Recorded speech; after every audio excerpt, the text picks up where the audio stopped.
The draft is over, and while our interior line looks strong, a massive void on the edge remains that could haunt our defense this season.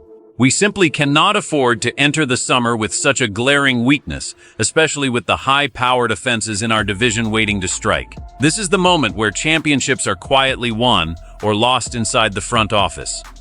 Before we dive into this perfect solution, please help us hit our goal of 1,000 subscribers on this channel and leave a like on this video. Joey Bosa is the name every fan needs to keep a close eye on right now as the market shifts. Our general manager, John Schneider, has finally reached that critical post-draft window where signing a veteran no longer costs us future compensatory picks. This is a strategic chess move that allows the front office to add serious talent without any long-term penalty. The situation became urgent because, although we bolstered the secondary, we never truly replaced the production of Boy Mafe after he left in free agency. Now, the defense under Mike Macdonald is searching for a specific type of technical discipline that the current roster might lack. While we have talented young players like Derek Hall and Uchenna Nwosu, adding a seasoned veteran like this would provide a much-needed anchor. Even DeMarcus Lawrence is in the mix, but the depth is thin when you consider the physical toll of a full season. Last year with the Buffalo Bills, this specific edge rusher proved he still has plenty of gas in the tank by recording 5 sacks and leading the league with 5 forced fumbles, despite playing a limited role. He averaged about 36 snaps per game, which is exactly the kind of efficiency we need in Seattle. Schneider is sitting on over $60 million in cap space, and the projected cost for this move is roughly $5 to $6 million per year. That is a small price to pay when the salary cap has climbed past $300 million. By bringing him in, we aren't just getting a body, we are getting a mentor for young prospects like Jared Ivey and Connor O'Toole. This move isn't about finding a superstar who plays every single down, but rather a technician who wins those crucial third and long situations. If the front office pulls the trigger on this 2-year, $11 million deal, the entire outlook of our pass rush changes overnight. It gives Macdonald the freedom to use his complex, disguised pressure packages with a player who understands exactly how to set the edge effectively and consistently every single Sunday during those critical moments when the game is on the line and the stadium is rocking with energy and pure anticipation from the best fan base in the entire National Football League. The beauty of this potential addition lies in how he fits into the current defensive philosophy without needing to be the primary focus every single Sunday. When you look at the way this unit is being built, it is clear that the coaching staff values versatility and intelligence over raw, unrefined athleticism.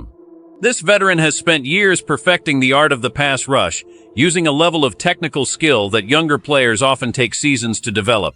He isn't the same player who dominated the league a decade ago, but in a rotational role, he can be even more dangerous because he stays fresh for the fourth quarter.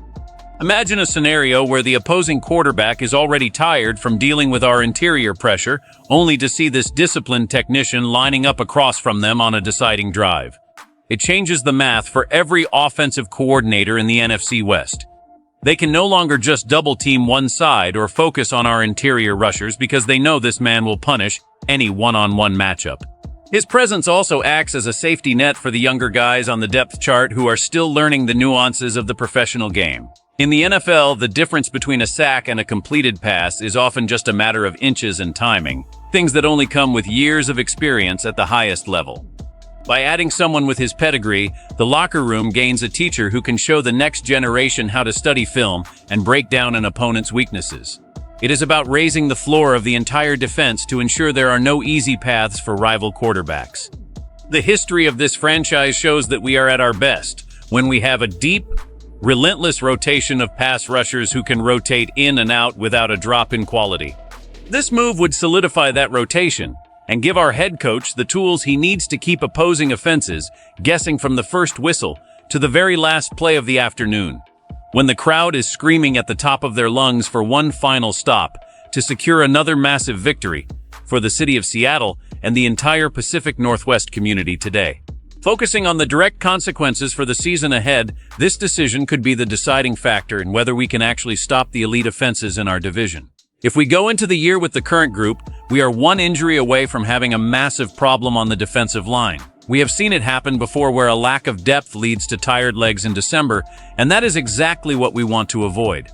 This signing would mean we could keep our starters healthy and explosive throughout the entire 17-game stretch. It simplifies the job for everyone else on the field because when the quarterback is uncomfortable, the secondary has a much easier time making plays. We want to see our defensive backs taking advantage of hurried throws and poor decisions, and that only happens when there is consistent heat coming from the edges. Without a proven winner on the outside, we might find ourselves struggling to get off the field on third downs, which wears down the entire team. This move would help us win more games simply by being more efficient in those high-stakes moments. It is about having a reliable hand when the game is on the line and the pressure is at its highest. We don't need a miracle worker. We just need someone who won't make mistakes and will execute the game plan perfectly every time he steps onto the grass at Lumen Field. Think about the impact on the standings if we can turn just 2 or 3 losses into wins, because our defense held firm in the final minutes. That is the difference between watching the playoffs from the couch or hosting a game in front of the loudest fans in the world. The financial side of this is also very simple because it doesn't limit our ability to make other moves later in the season if we need to.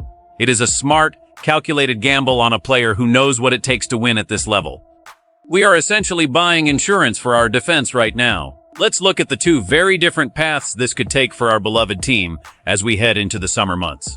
In the best-case scenario, this veteran arrival becomes the missing piece of the puzzle that turns a good defense into a truly elite one. He comes in, stays healthy, and provides those 5 or 6 crucial sacks that stall opponent drives and give the ball back to our offense.